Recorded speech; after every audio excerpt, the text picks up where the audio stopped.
Doctor Cholenahalli Nanjappa Manjunath ಎಂಬ ಹೆಸರಿನವನಾದ ನಾನು ಲೋಕಸಭೆಯ ಸದಸ್ಯನಾಗಿ ಚುನಾಯಿತವಾದನಾಗಿ ಕಾನೂನು ಮೂಲಕ ಸ್ಥಾಪಿತವಾದ ಭಾರತದ ಸಂವಿಧಾನಕ್ಕೆ ಸತ್ಯ, ಶ್ರದ್ಧೆಯನ್ನು ಮತ್ತು ನಿಷ್ಠೆಯನ್ನು ಹೊಂದಿರುತ್ತೇನೆಂದು, ಭಾರತದ ಸಾರ್ವಭೌಮತ್ವವನ್ನು ಮತ್ತು ಅಖಂಡತೆಯನ್ನು ಎತ್ತಿ ಹಿಡಿಯುತ್ತೇನೆಂದು ಮತ್ತು ನಾನು ಈಗ ಕೈಗೊಳ್ಳಲಿರುವ ಕರ್ತವ್ಯವನ್ನು ಶ್ರದ್ಧಾಪೂರ್ವಕವಾಗಿ ನಿರ್ವಹಿಸುತ್ತೇನೆಂದು ದೃಢೀಕರಣ ಮಾಡುತ್ತೇನೆ.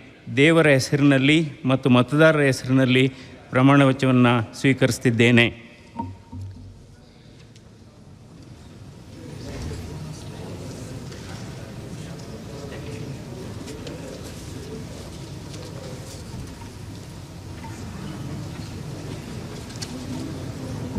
ಶ್ರೀ ಪಿ.ಸಿ. ಮೋಹನ್.